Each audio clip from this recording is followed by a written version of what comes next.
A very good morning to everybody who just joined.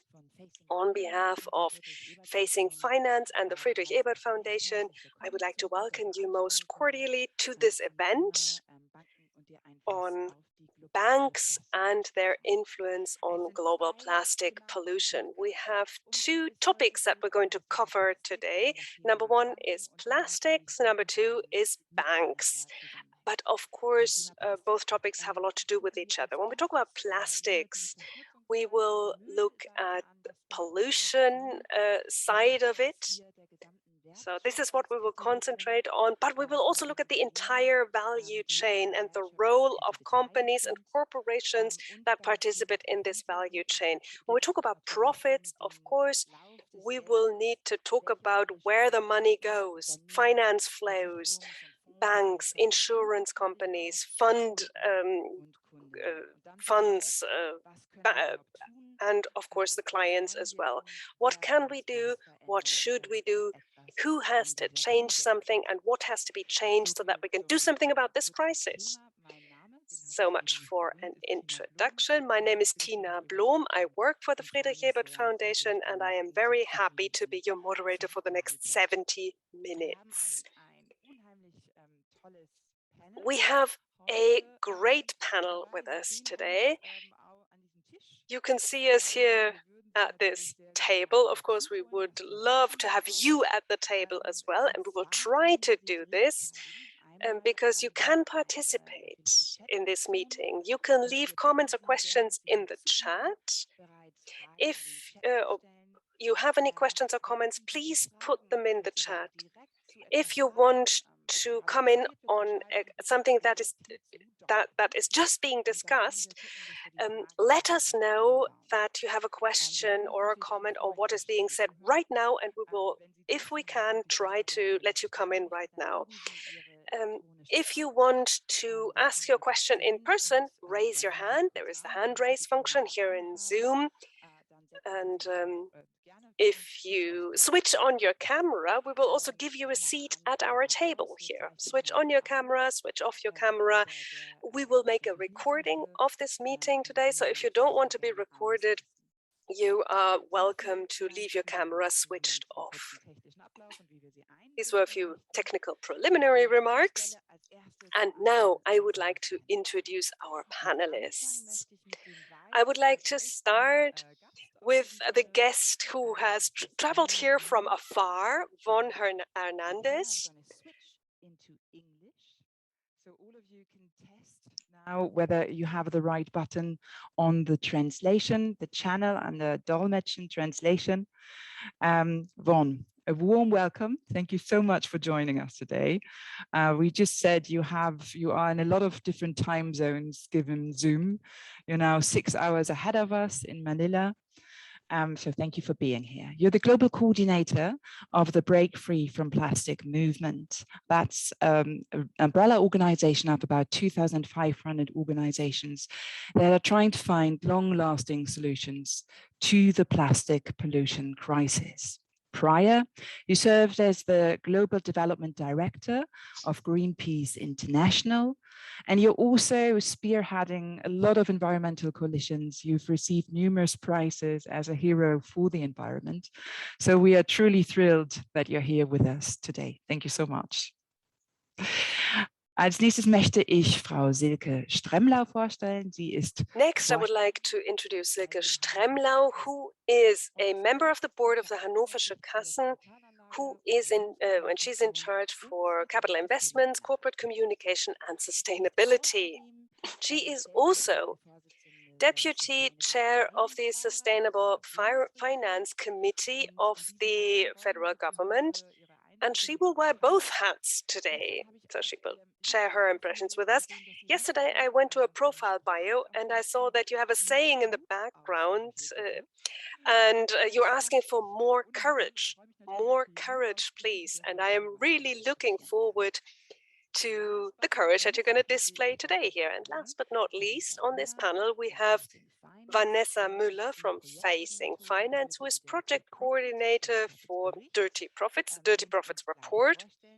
which she will present to us shortly. She has been with Facing Finance for 4 years, and as I just learned a couple of weeks ago, she follows the flows of finance with a true passion. She's very experienced in various fields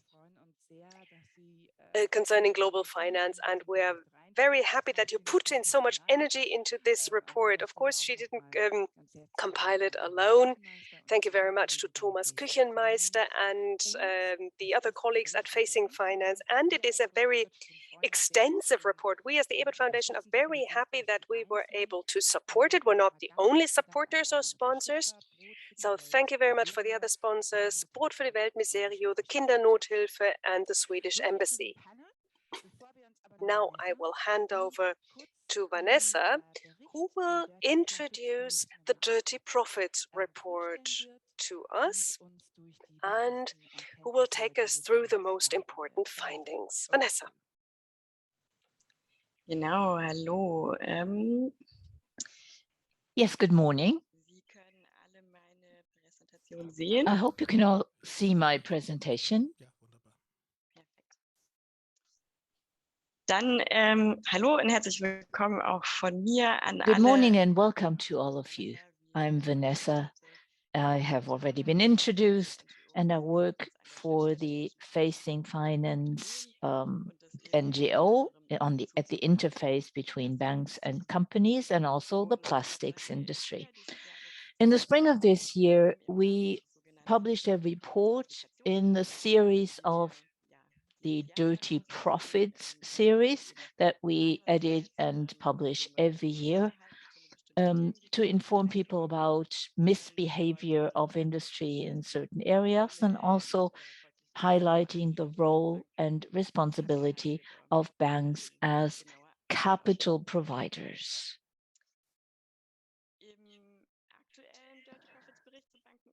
The current Dirty Profits report on banks and single-use plastics, we did the following 4 things. First of all, we looked at relevant companies around the life cycle of plastics that are responsible for plastic pollution.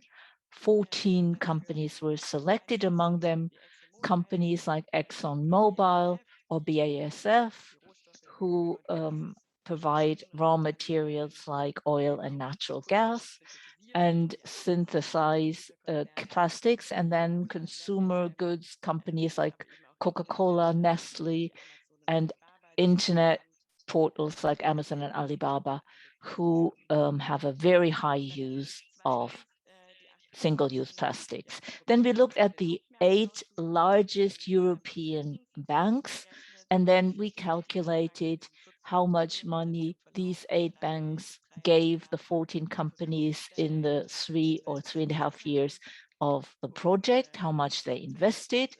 And then finally, we, based on all these findings and based on the investment guidelines of banks, we try to formulate certain recommendations. One of the results, and without this we wouldn't be here, is that banks play a central role in the plastics industry. The business volume between the 8 banks and the 14 companies was 146 billion euros. The largest share of that is 95 billion, were financing, for example, loans or issuing of shares and bonds. HSBC, Deutsche Bank, BNP Paribas, and Santander were the largest banks. The greatest beneficiaries were ExxonMobil and Nestle. And these 2 companies represent plastic pollution in their sector. Nestle, because every day millions of products are sold in single-use plastics containers, and ExxonMobil, because it's not only oil and natural gas that is taken out of the ground, but the company also makes plastics. The investment volume with roughly 52 million billion euros in shares and bonds is remarkable. Banks hold shares in Amazon and Alibaba, but also in Nestle.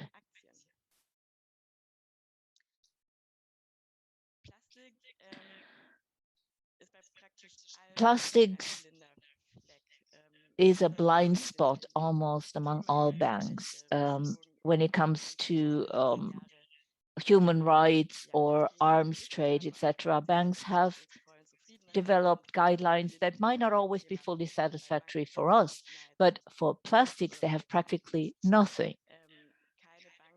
No bank published at the time of publishing this report had a plastic strategy in place.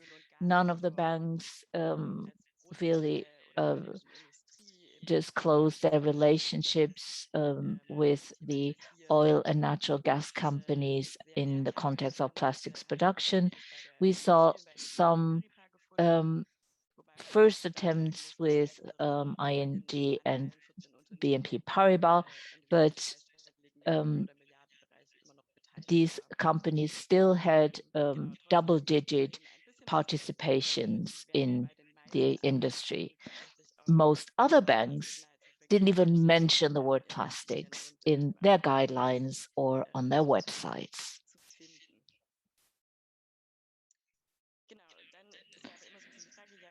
The question is always, what does it mean in the real world?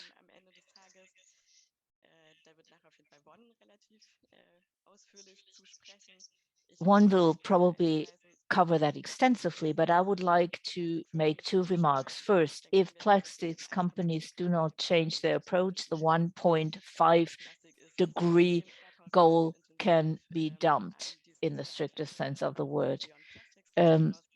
Beyond Plastics published a report saying that the plastics industry is on a good course to produce more greenhouse gases than coal-fired power plants this year. So it's not helpful if banks commit to the 1.5 degree goal, but in their reports, industries and sectors like the plastics industry are ignored or are simply excluded from the calculations. Von will probably talk about the second aspect, that is plastic pollution on this planet. It's gigantic. We didn't realize this before the report. We breathe in, drink and eat plastics every day. By 2050, we will have more plastics in our oceans than fish. So we urgently need a change towards a low plastic and low waste circular economy that focuses on avoiding waste and on the circular economy. And banks could then either uphold an existing detrimental model and invest capital in it and keep it alive, or they could understand the circular economy as an innovation opportunity and give capital to it and drive forward the development and scale up or upscale the development. That is why we recommend to all banks, first of all, to implement public financing and investment policies regarding plastics. Then they look at the plastics cycle and the value chain of plastics, and in parallel with the EU guidelines and directives, they should define avoidance of plastics as their highest goal. They should stop funding the plastic producing industry, and they should also promote and fund industries and sectors that help avoid plastics pollution. They should also exclude companies that practice fracking or chemical companies that extend their plastics production, because we have enough pollution already and don't know what to do with all this waste. Banks should also regularly look at their existing and potential new financial relations with companies regarding plastics consumption, or should also review their contribution to plastics pollution, and every irregularity found in the screening process should be followed by countermeasures. This could be a disengagement process or an engagement process with certain industries and sectors. And in severe cases, if the engagement process with companies does not lead to any positive results, there should be disinvestments. Okay, I just quickly went through my report, and now I would like to hand over to Vaughn, because I look forward to his report as well. Okay, first of all, I'd like to thank again Facing Finance and Friedrich Ebert Stiftung for inviting me to this very timely digital brunch on banks and plastics. As was already, thank you, Tina, for the introduction. Breakthrough from Plastic is a global movement of about 2,500 organizations, as was already mentioned, and these organizations represent millions of individual supporters who are committed to work towards a future that's free from plastic pollution. And this was, I think, one of the questions in our Slido session earlier about where does all the plastics go since the advent of plastic production, which skyrocketed around 1950s. The history and the record shows this came from actually a study done by the University of Georgia, where less than 10% of all the plastics that have ever been produced were actually recycled. And don't be fooled, even that 9% is not an accurate estimation, because 9% recycled means a lot of those so-called recycled plastics were simply downcycled into lower quality plastic applications. And according to the World Economic Forum, actually, if you're talking about real, let's say, bottle-to-bottle type of recycling, that's only about 2 to 4%, right? So that's the real accurate picture around recycling. Yet, for many years, we've been conditioned into thinking that all the plastics that's been deployed in the marketplace have been recycled, but in reality, a majority have been dumped in landfills or dump sites in the cases of countries in the global south, or incinerated, which is another way of saying they've been transformed into a toxic pollution problem, and also with the attendant greenhouse gas emissions. And plastics production is estimated to quadruple up to 2050, which would have great implications about where this will all end up. We know that plastic pollution is pervasive. It's been found everywhere, in the farthest reaches of the planet, in the deepest parts of the ocean. It's in the rain, it's in the food, it's in the salt, in water, in beer, name it, in our bodies. And most recently, it's been confirmed in feces of babies and also in the placenta. So these are alarming developments. We're already being inundated by too much plastic. I wanted to draw your attention to this because when that study came out a few years ago, Breakthrough from Plastic started in 2017, around that time. There was also another study that named these countries you see in the slide as the top sources of plastic pollution being found in the oceans, right? Mostly China and then countries of Southeast Asia.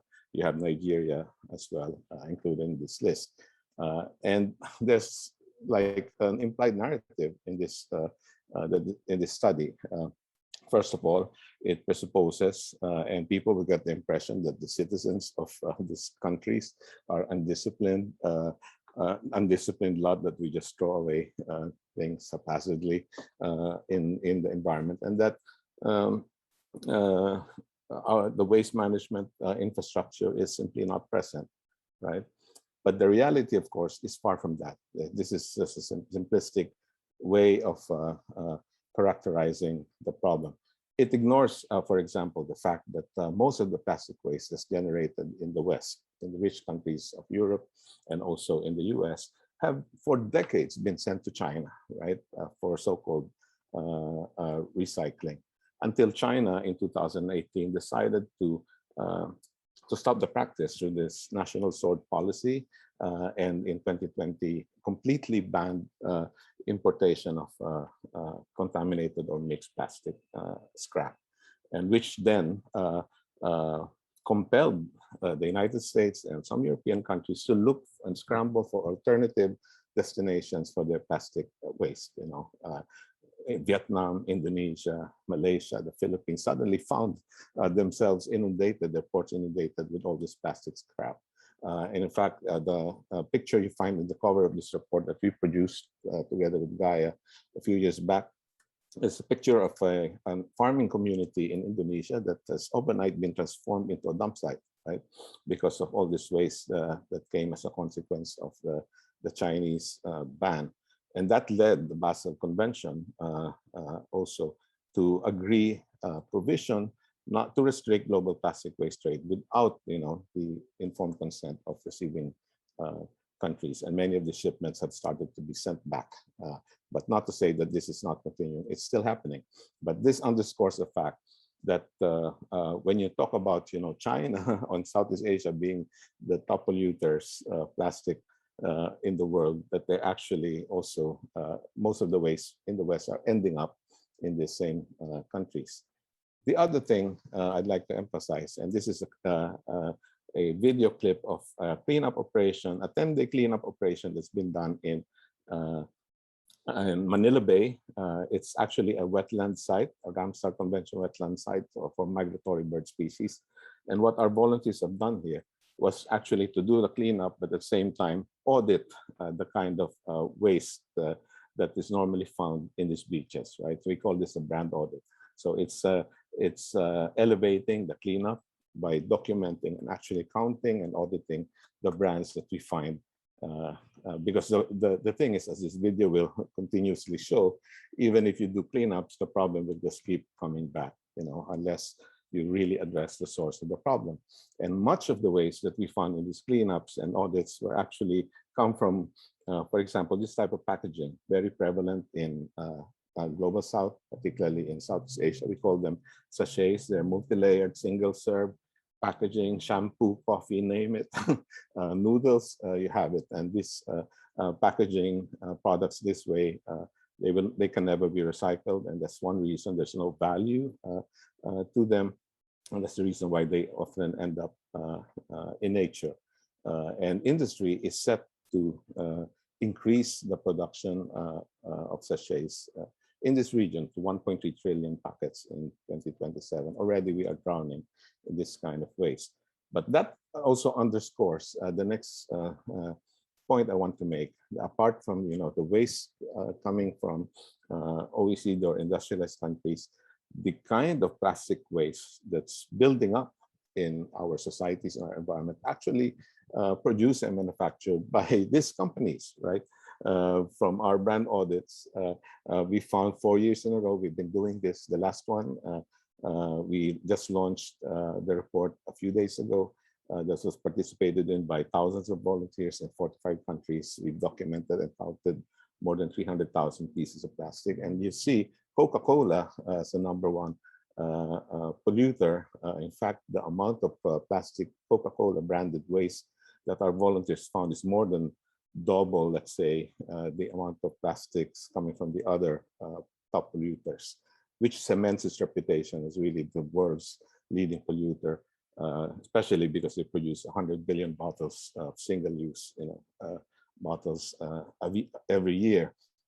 Pepsi, Unilever, Nestle, Procter & Gamble, Mondelez, Philip Morris, because of the cigarette butts collected by our auditors, Danone, Mars, Colgate-Palmolive. There are other companies also, like local, national companies, but looking at the most places with the most plastic in most places globally, these are the companies that emerge to be the top polluters, which also allows us to then challenge this narrative about China and the countries of Southeast Asia being the leading plastic polluters, because then we can append that and really expose it. Really what's driving that pollution, apart from the waste trade, are really the practices of some of these fast-moving consumer goods companies, including, for example, these are the top polluters in the Philippines, Nestle, Procter and Gamble. So we are beginning to change and challenge that narrative. Instead of blaming the consumer and the individual, which has been the industry practice for decades, we now have to bring back the onus or the responsibility for the problem back to them. Their response, unfortunately, has been quite dismal. I mean, they still talk about recycling. We started with that slide about, you know, the dismal recycling rate over a 70-year period. We're talking 70 years track record here, and they still not have turned this problem around. They're still talking about recycling, right? 70 years later, and they're not talking about new kinds of recycling, like chemical recycling, which is, you know, unproven and would likely result in more greenhouse gas emissions. Eco bricks, plastic to roast. This is the kind of industry response we're getting with our brand audits. Greenwashing, they spend, Coke, for example, spends billions of dollars annually in advertising, and only a pittance in actual collection and recycling efforts. They're still talking about recycling. They keep making these promises, and they keep breaking them all the time.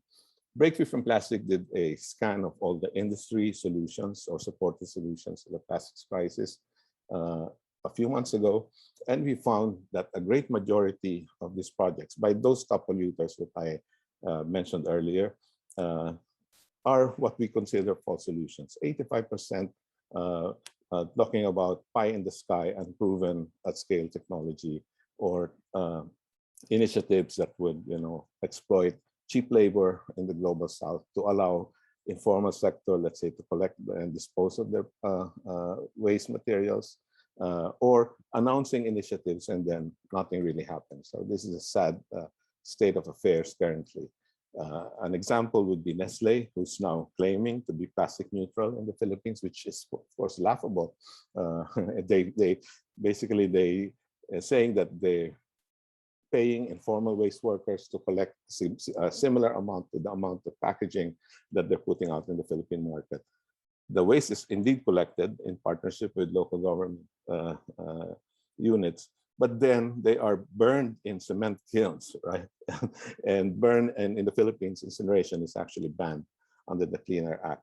But this kind of loop of circumvention also creates toxic ash, air pollution, and not to mention greenhouse gas emissions. And the plastic packaging is not actually reduced. So it's merely transferred the problem from one community to another, one environmental media to the next.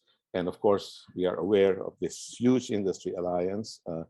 Some of the members of this alliance, Vanessa mentioned in her presentation, the Alliance to End Plastic Waste, right? And they've come together to take serious action, tackle the plastic pollution crisis. That includes the fossil fuel companies, the carbon majors, Chevron, Phillips, ExxonMobil,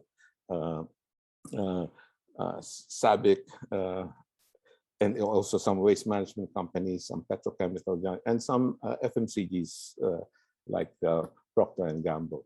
And this alliance they've announced that they will be investing $1.5 billion to tackle the waste and focusing that in the countries of Southeast Asia, for example, when in fact another report that had come across also said that already in 2018 alone, the externalities associated with the plastics produced by these companies already amounting to 40 billion. And yet they're only spending 1.5 billion to clean up the problem. And if you take into account the exponential growth rates on the horizon, where we're talking about tripling plastic production in the next 3 decades, and that translates to about hundreds of billions of dollars, you know, and comparing that to what they're actually doing to solve the problem, they're not really serious about reversing and addressing this crisis. And a lot of that production is actually ending up in packaging. Almost 50%, based on the most recent estimates of the plastics being produced, would end up a single-use throwaway packaging, inevitably, right? And serving particularly markets in the global south and victimizing vulnerable communities. I think Vanessa already made a point in her presentation that when you look at the whole value chain of plastic throughout its life cycle, not only does it generate toxic emissions, so we're talking about extraction, fracking, in this case, all the way to disposal, but also greenhouse gas emissions. That's why if plastics were a country, it would be the 5th largest emitter, according to a recent report by World Fund. And every stage of that life cycle and is associated also with climate change. 99% are made from fossil fuels. And if you're looking at the build out that's happening massively in the US, you know, there's lots of investments for most of plastics, for example, expanding their plastics production in Louisiana and many other places where we're seeing this development. You can see that the world is being locked into a high trajectory, emissions trajectory that would undermine our ambitions to keep within this 1.5 degrees warming target. That's why many of our colleagues are now saying that plastics is the new coal as the world pushes many of these companies or pushes our societies away from fossil fuel use in energy and also in transport. The industry is trying to hedge their bet by investing in plastics production, right? But if we don't watch it and if we don't stop this from this build out from happening, we'll find that plastics will be the new coal. The risks are mounting, as Vanessa said. I mean, when you talk about oil stocks, consider this quote from Jim Cramer that came out 2 years ago. And even the UNEP, along with the Principles for Sustainable Insurance, they've already recognized that the reputational financial risk associated with plastics, and including in that the liabilities associated with health, for example, and now climate. That link is becoming undeniable. When we say that plastic pollution crisis is the other ugly twin of climate change, we are not kidding. This is true. Even if some groups try to think that, you know, plastic pollution, trying to pit plastic pollution, groups working on plastic pollution against climate activists, when in fact we are working on the same issues. If we are to engage investments and banks, we want them to support the right thing. Right, we want them to support the real transition to a truly circular economy, as you know, represented by this diagram, where cities are supported, for example, in collection, most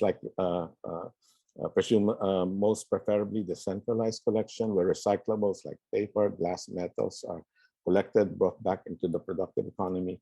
Organics are separated and they're composted instead. They are not mixed.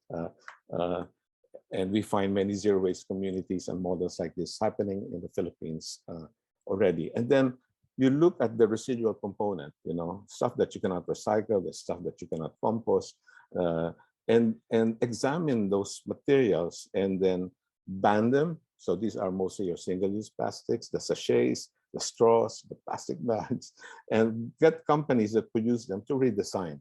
And maybe EPR policies could also help, so long as those EPR policies would incentivize the reinvention of the delivery models, you know, for companies to deliver their products to consumers in a more sustainable fashion. Policies are also being enacted, like this one that our groups in the US have filed, the Breakthrough from Plastic Pollution Act, now in the US Congress, that seeks to correct many of these injustices associated with plastic. Overall, we're talking about really ending the era of fossil fuels here, right? We cannot allow plastics to become the new coal, not allow carbon majors and their vertically integrated, affiliated industries to hedge their bets on plastics, right? We need government policy to reduce and eliminate single-use plastics. Germany, for example, has a very good track record when it comes to recycling, and mainly because of policies like deposit and return schemes, and this would compel, you know, companies like Coke to also help, you know, increase effective recycling. stop incineration, waste to energy proposals, which will transform this problem into another kind of crisis. They are, in particular, health and climate crisis, and instead implement and support zero waste programs. And we call on companies, of course, to invest in alternative delivery systems, because in the end, this kind of future is not inevitable. We cannot accept this future. We need to aim higher than this. And we hope that governments and companies, with the help of our responsible banking community, will help make the alternative happen. Thank you very much. Thank you so much, Vaughn. We are going to go back onto our panel. That was very, very impressive to show us the urgency of the matter and highlight the nexus between pollution and the climate crisis. And I'm sure in the discussion we'll go further into that. But now, back to our panel. Als allererstes möchte ich Frau Stremlau. So the first question I would like to ask goes to Ms. Stremlau. Ms. Stremlau, you listened very closely. Now, after we've heard a lot about plastics, we would like to talk about money. And the first question to you, why is money often seen as part of the problem when it comes to sustainability issues, but hardly ever as part of the solution? Well, we have to look at where the money goes at the moment and where the money is being used. If we look at the German market, 93% of all funds are awarded for conventional criteria and not for sustainability criteria. So money plays a big role. When we look at sustainable finance, we look at how can we divert funds from the dirty segments and the unsustainable segments into future-oriented and sustainable areas. So what we're talking about today, it's a highly important issue. I was not aware of those figures, although I think I'm very conscious about waste, and it's a topic that's dear to my heart, but I was not aware of this. This is simply not something that we have on our radar. We see this in the study of facing finance. We asked the church-based banks, which are the most progressive banks here in Germany. Nobody is even aware of this in their investment policy. So people do not have it on their radar. People don't have it on their agenda. And the numbers that Vaughn gave us, a tripling of plastic productions to be expected over the next couple of years. If we think of this, if we look at this, and if the study that you quoted is correct in saying that the plastics industry already emits more greenhouse gases than the entire carbon industry, and public opinion, public awareness is only focusing on coal and renewable energies, then the topic of plastics really has to be put on the political agenda. It has to be dragged into the public discussion because people are simply not aware of this over here. And money is important because companies need money to invest, to launch new products and projects, to build new plants, to create new value chains. And the pension funds, the banks, and the insurance funds have a function here because they can make this money more expensive. They can say, if you, the corporations, want to keep investing into dirty stuff, then this will be more expensive for you. So this is also what the EU regulation is looking at. Okay, thank you. Maybe we can tie in with this. You talked about the EU regulation. You're a member of the Sustainable Finance Committee.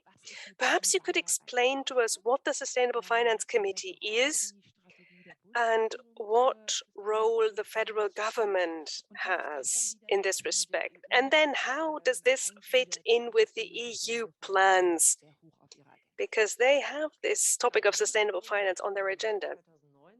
In May 2019, the federal government installed a Sustainable Finance Committee with 38 experts from the entire market, NGOs, the finance industry, companies of the brick and mortar industry, critical people, NGOs, citizens. And the idea was to make Germany a leading sustainable finance location. We worked in small groups.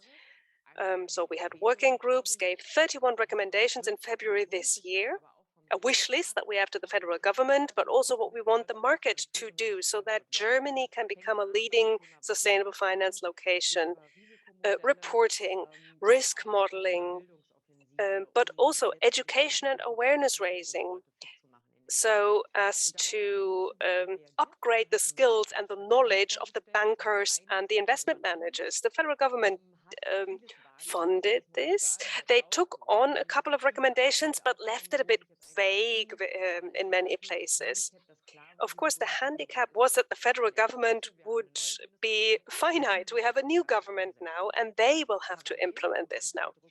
In parallel, there's a lot of pressure coming from Brussels to the EU regulation, the Sustainable Finance Action Plan, a new strategy. So a lot is going on in the market in the finance industry, both as far as transparency and reporting is concerned. Where are the banks invested? Where do they have any sustainability risks? How do they manage their risks? How do they organize and structure their products? Taxonomy is important. The EU wants to define what sustainable business models are, what is sustainable and what is not sustainable. So a question of definition. A lot is happening at the moment. In Germany, however, Brussels is driving us rather than vice versa. The Commission does a lot. I mean, a lot can be criticized, but really the Commission is in the driver's seat, and the federal government really needs to do something now, because the financial markets have a lot of leverage. They can influence these topics. They can influence how we counter climate change. So much for now, perhaps. Right, thank you. There are some questions coming in. Die Frage wäre, meines Wissens gibt es keine There's a question. As far as I know, there is no sustainability rating agencies with concrete criteria on plastics for investors. We have merely indirect indicators like recycling in general, etc. Do you have different information? If not, wouldn't it be an idea to integrate the dirty profits report into the analysis of the sustainability rating agencies? Who would like to answer? Ms. Tremlau, you're nodding. Yes, this is exactly my information. I worked for rating agencies in terms of sustainability, and nothing has changed, really. We don't have this in there. We don't have plastics in there. Oil, yes, oil producers have to have a recycling quota.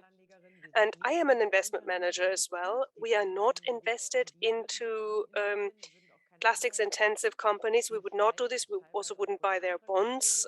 Sometimes they are also not doing well for other criteria as well. These are global business models that we do not think are sustainable. At the same time, they are in a lot of sustainability funds, especially sort of the light green ones. And this is something that the rating agencies need to look at, but I also think that events like this are important. You need to talk to the investors. You need to increase awareness for the issue of plastics. We all need to raise awareness so that people realize how important and how relevant the issue of plastics is. A lot of people talk about agricultural change, financial change, a new energy paradigm, etc. But we really need a paradigm shift in consumption in total. If we look at other exclusion criteria that we have in our portfolios, no nuclear, no coal, no oil, no human rights violations, no child labor. These are single issues. And I can clean my portfolio up very quickly if I only look at these single issues indicators, and I'm fine, theoretically. Plastics, however, is such an issue in so many companies. It affects our entire consumption. I can't just exclude 2 or 3 products. If I go to a supermarket, all products are wrapped in plastic, so to speak. And it's not just the single-use packaging. I just wondered when I listened to the presentation, what is the biggest lever? Wouldn't it be perhaps a higher CO2 price? Shouldn't packaging be more expensive? In Germany, there are beginnings. I'm seeing that some organic shops and supermarkets are working with reusable packaging. But really, wouldn't a higher CO2 price be an option to internalize costs that have been externalized before? I think Vanessa could come in here, says the moderator. This is probably something that you also touched upon in your report, the complexity of this issue, the issue of plastics compared with other issues that you've worked on. Do you have an answer to the question, how we can present this issue to the public? How can we raise awareness? Do you have some proposals?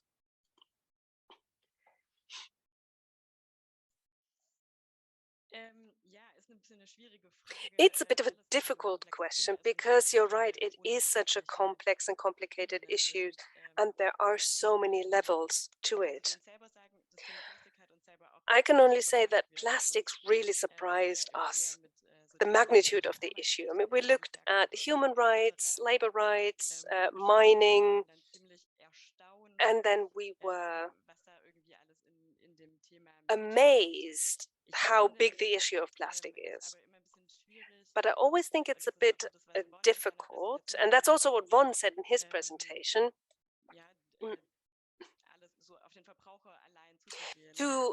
to burden the consumer with the entire responsibility, just to offload all responsibility to the consumer. That's not the solution. Of course, we need a debate in our societies. Buyers need to be aware, but the key players are the corporations, and there needs to, the government have a steering function here.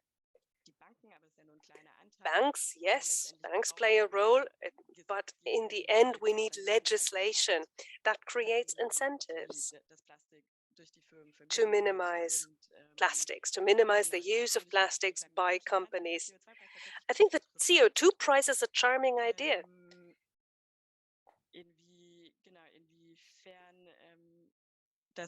To what extent can this work? Why not? And why not? I mean, perhaps it can work. It would be an interesting thing to look at.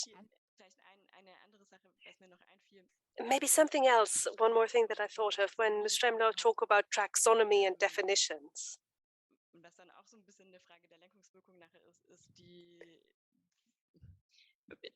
Auf der EU-Ebene gibt es ja gerade so eine große At the EU level, there's currently a big debate whether gas or nuclear should be classified as renewable, sustainable energies. Well, gas is not sustainable, that's clear. But if, in addition, we declare gas to be sustainable, then this runs counter to all the circular economy objectives that the EU has, because the EU says the circular economy is part of its goals.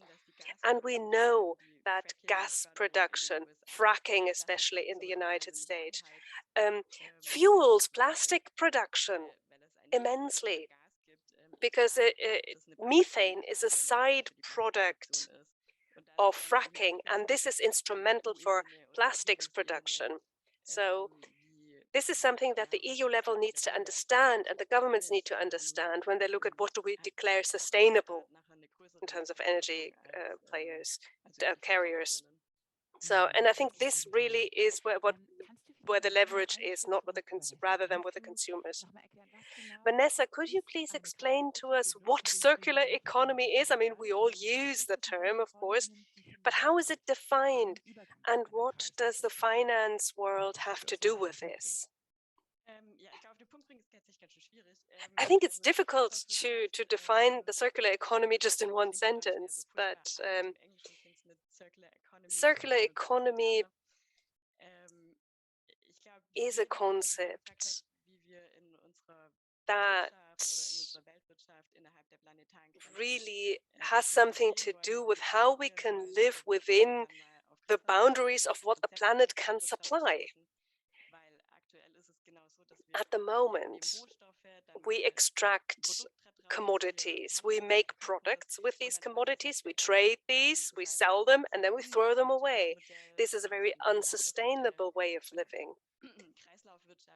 Circular economy means that the life cycle of materials and commodities is closed, so that we're sort of in a closed material loop. We don't need that much packaging, perhaps, or we can use reusable packaging. These are examples of how you could arrive at a circular economy. Now, what the finance economy has to do with it, Ms. Stremlau said this already, the finance sector is important, because if you look at the report, if you look at how much money goes into this old, linear, unsustainable business model, and if you look at the incentive structures, the lack of incentive to change, so if you look at all of this, I think it's absolutely important for banks to come up with solutions for companies that want to move towards a circular economy and that want to scale this transformation. Why should banks look at plastics, Vanessa? Well, I think it's in their own financial interest, I would say. Because we see that consumers are becoming increasingly aware of the issue of plastics. Plastics pollution is now one of the main environmental concerns of consumers, and the legislator is reacting as well, the EU especially. They're promoting the circular economy as a key measure. It's important in taxonomy, but a lot of other countries have become active as well. Then we have an oil and gas and plastics industry that considers plastics its anchor. I mean, all of the fossil fuel economies are going down, because as we move to regenerative and renewable energy, so they see plastic as their business model of survival. But the question is, will the demand continue to increase? The International Energy Agency said there will be a demand for it, but there are also others that say, Carbon Tracker, for example, published a study saying that the banks are really probably not going to be able to recuperate their investments, because they have miscalculated, because the plastics markets may not increase as strongly. They're talking about a miscalculation of $400 billion. So perhaps it's even in the bank's own interest to think about whether this is still a business model for the future. Ich greife noch mal einen Punkt aus dem Chat auf, von Alexa Werner. I go back to the chat from Alexa Werner. We shouldn't support the conventional banks because there are also other banks available. Maybe we can talk about the differences between different types of banks later on. A second question was, Bund Berlin demands a packaging tax. That's another instrument, and maybe Ms. Hedrich can also then comment on that later on. Now I go back to Vaughan. You've highlighted what you call, a false solution, right? Where you show us, okay, what's been done in these so-called progressive solutions is actually a drop in the water, but the real sums go into making profit. So you explained one such initiative, but if you could go into that a bit more in detail. Why should banks and investors shy away from them? And how can banks check whether they make sure that they stay out of a false solution?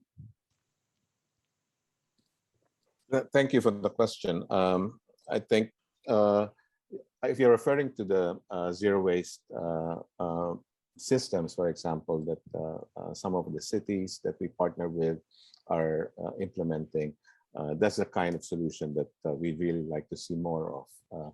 And this really involves rather, instead of a centralized waste management system, It's more decentralized, where the informal sector, or what we call waste pickers or scavengers in other contexts, are organized in a with safer and better working conditions, and they're the ones actually that are the fulcrum of a city's zero waste management program. In simple terms, it really involves, collecting recyclables, making sure that they are separated and managed in the so-called material recovery facilities. And in the case of one city, for example, San Fernando city in the Philippines, they were able to divert waste from that's supposed to go to the landfill. They originally wanted an incinerator. They scrapped the incinerator after they saw that their program was able to divert more than 80% of the waste away from dump sites, or away from the dumping or burning method. And then they looked at the remaining fraction, and they found that this consisted mostly of sachets or multi-layer packaging, single-use plastics. And the city then decided to ban these types of materials, compelling industry. If we cannot recycle, we cannot compost this, we should not be producing them in the first place, right? So that's the kind of solution that we'd like to see more of. Unfortunately, current financing by banks, even by aid agencies, are so fixated on centralized, humongous waste management infrastructure, right? So when you see that China and countries of Southeast Asia are top polluters, their response is, we should build an incinerator in the Philippines, or build a waste to energy plant in Indonesia, a new landfill here, and that's the problem, because when you start putting more investments in these types of solutions, then the more you get dependent on that business model that is extractive, that is linear, that is depleting resources, and ultimately disruptive to climate, and will lead to greater catastrophe in the long term. So we need to move away from this kind of fixation to techno fixes. Even the industry propounded solution of chemical recycling. I mean, apart from the fact that nothing has been proven to work at scale, it would simply mean converting plastics back into fuel, or maybe back into polymers. But what do you do with the toxics, right? I mean, and plastics are known to contain all kinds of hazardous and toxic substances. So it's clearly the main intervention has to be transformational in nature. We need to be shifting investments to those solutions that would not give us incremental changes, but really transform the system. And in this case, we have to look at production, right? That is the biggest thing at the moment, because even if industry is allowed to continue with that exponential projection or growth projection, then I don't know how we'll be able to get out of this rut, and it will lock us into this catastrophic trajectory, even from a climate perspective. Absolutely. So we need systemic change. And I see, Frau Stremlau, you're raising your hand. Would you like to chip in right away? Ja, ich würde gerne eine Frage stellen an Herrn. Die EU hat jetzt ja Yes, I would like to ask a question. The EU banned the single-use straws and single-use spoons, etc. It's been prohibited and people have accepted it. How do you assess that? I think it's correct that technical solution downcycling is not a solution. Avoidance is the best approach. So is the approach of the EU Commission right? Should we support that? Should we extend that ban? Ron, do you want to reply right away? Absolutely. I think that is the one. I mean, as a starting point, right? You need to eliminate what you would call the low-hanging fruits. Single-use plastics that ought to be eliminated because there are reusable alternatives. The next big thing is really to improve effective recycling where you can, right? And you can encourage this by having deposit and return schemes, as you have in Germany. And that's the reason why your recycling rates in Germany are higher compared to other EU countries. But you have to go beyond that as well. It's really going back to what we call reusable. We have the renewable energy revolution. We should also have a reusable materials revolution, right? And this is not revolutionary in the sense that it's not a an innovative idea, because we came from that kind of a system, right? Before the advent of plastic. I don't know, I remember even here in my country, Philippines, growing up, you know, and having had the privilege of going to the local community store with my reusable container. But now everything is packaged in throwaway plastic. And the companies knew that when they were producing this, they wanted to capture the lower classes, the poor markets. That's why they introduced that single serve packaging. They knew that the infrastructure would not be able to handle it. You know, there was no system that would be able to absorb the waste and the pollution that will be generated by this business model. They knew that, and yet they still conveniently passed on the cost, you know, to our governments, to our citizens, and particularly to communities. And I must say also to the youth, because ultimately, as the young people who will be living with this disaster, right? We're leaving behind a legacy of terrible pollution and climate catastrophe. Thank you so much, Von. Frau Stemmler, ich würde gerne noch mal sozusagen Ms. Stemlau, I would like to come back to the systemic question. Can sustainable finance and the instruments like taxonomy resolve the plastic crisis?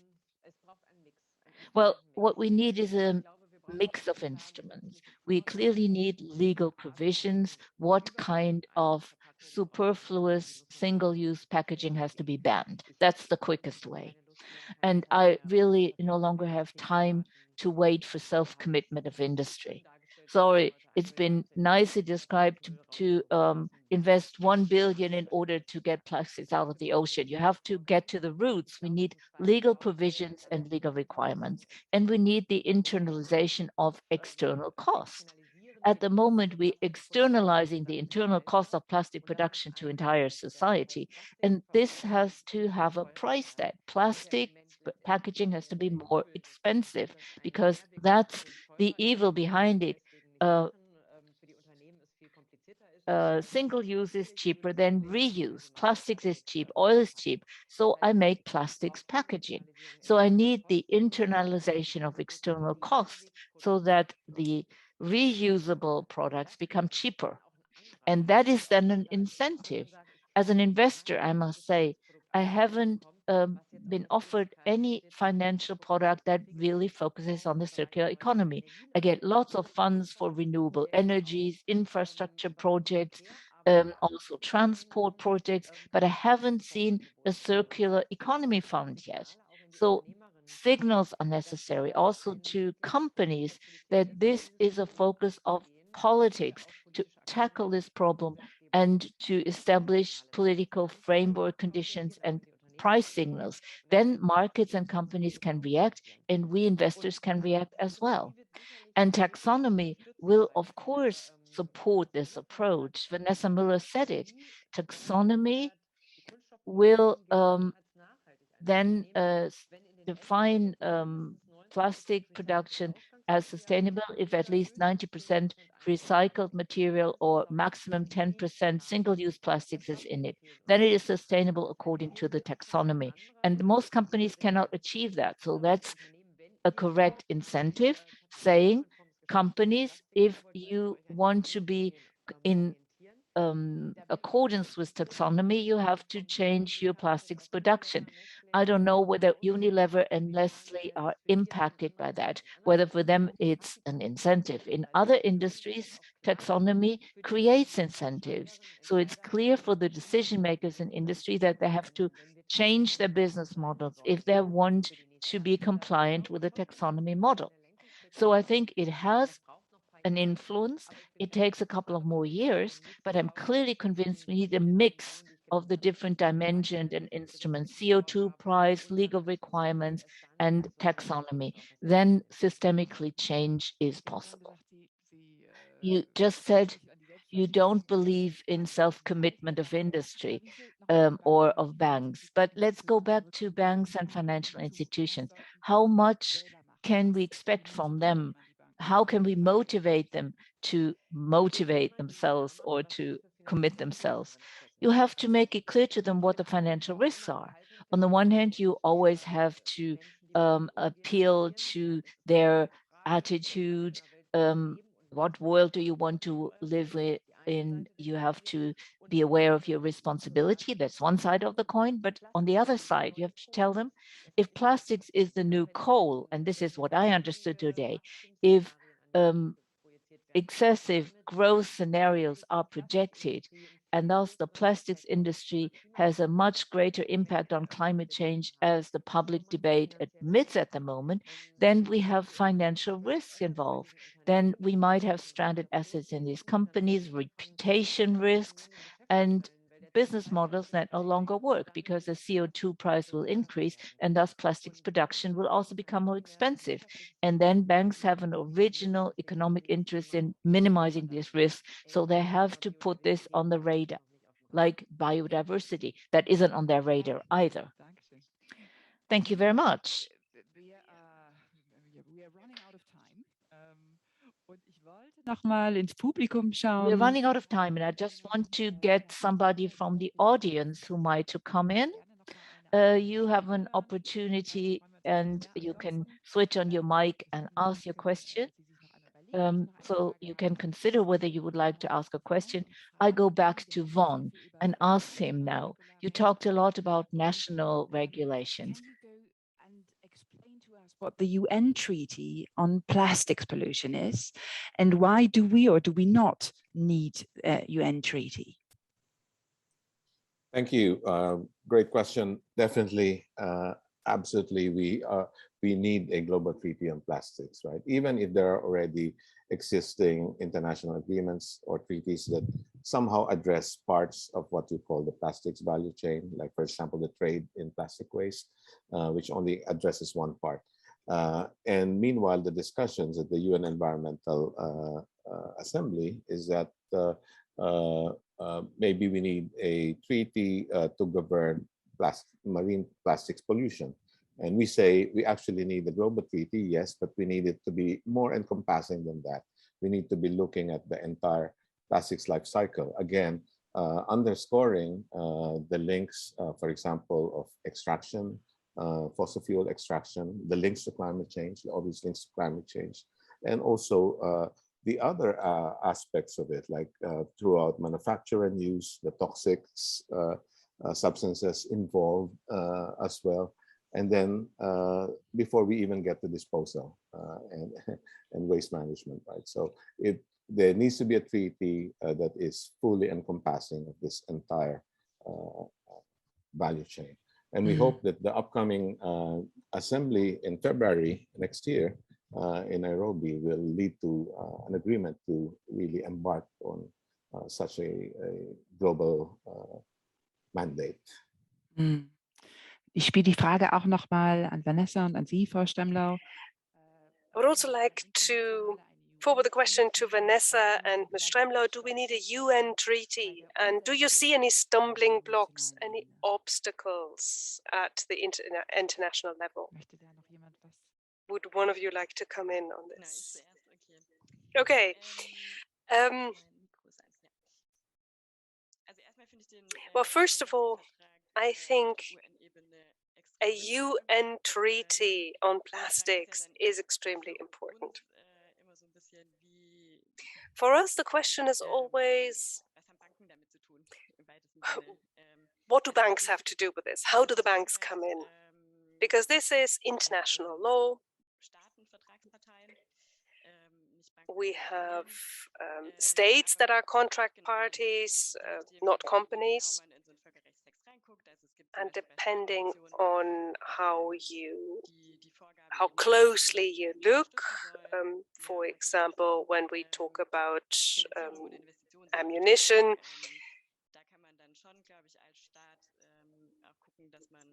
There's a treaty that obliges states to offer assistance. So we really need to look at a treaty that obliges member states or the contracting states to take actions, because you don't ratify such a contract for fun. You enter into an obligation if you ratify such a contract. And it's not enough to say, well, we don't want any plastics. Yes, we think plastics pollution is absolutely terrible. We ratify the treaty, and then we do nothing. So we ratify, but then we don't care what our companies or our banks do. So this is a credibility issue. I think it would make sense to think about how you can actually bring these international treaties and instruments to life at the national level. I'm actually a bit torn, says Ms. Strenglau. When it comes to landmines, it makes sense. But plastics is a very diverse and multifaceted issue. Tommy Piemonte wrote it in the chat as well. It's not a single issue. It's an encompassing issue. It would be possible, of course, to handle this via a treaty, but I think pricing, taxonomy, laws, I think this is more effective and faster.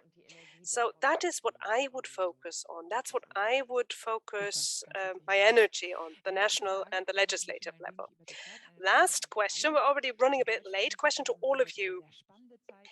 Germany is in interesting times right now because we are forming a new government.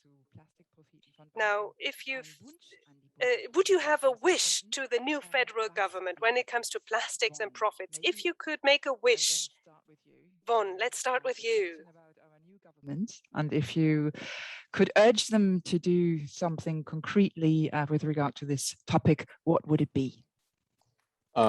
Yes, first of all, I think there's a good opportunity to really take the work on plastics to a higher level, apart from implementing the EU directive on single-use plastics.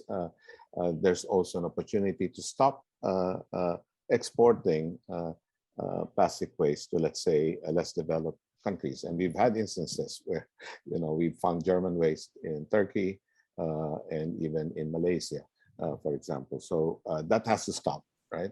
It's violative of commitments to Basel Convention.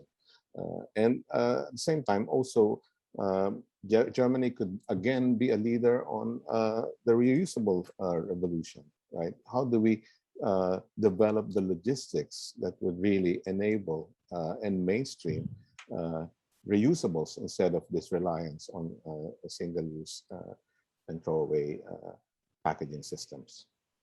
Thank you so much. Frau Stremlau. Ms. Stremlau. I think the export ban is a really important thing, because I think it is absolutely intolerable that we export our waste to Asia. I would just like to add the CO2 price, a significantly higher CO2 price. We didn't have this in the pre-talks, but hopefully we will have this in the actual coalition agreement, because this is a market instrument that even the FDP, even the liberals like. So 180 euros per ton CO2 would actually be a realistic marketplace price, and this would then have major repercussions. Then, yes, reusables, but I don't know how to do it most effectively. In Germany, we have a Circular Economy Act that tried various things. So I think an export ban on waste and a high CO2 price would be my wishes. Thank you, Vanessa. Thank you. In the report, we have a couple of recommendations. It would be great if the parties had a look at the report and maybe took some inspiration from it. I think fundamentally we can't do without laws. tax incentives, whether it's companies or banks. We do need framework, a legislative framework, because they will not do enough without this framework.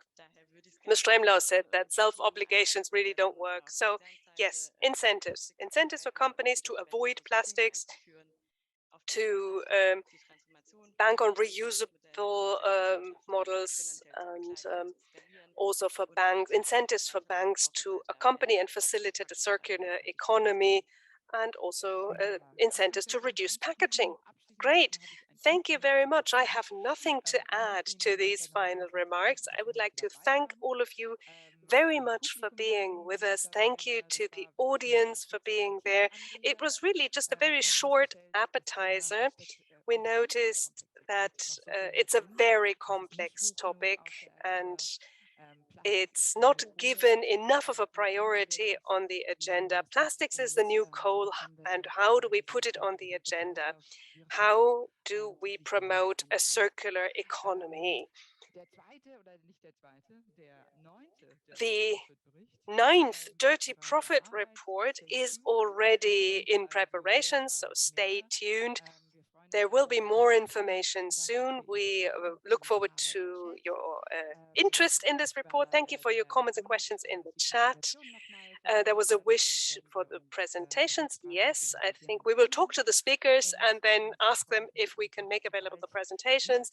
And then I look forward to seeing you again soon in a hybrid format, or maybe even in person. So thank you very much and have a great rest of the morning or day. Thank you. Thank you.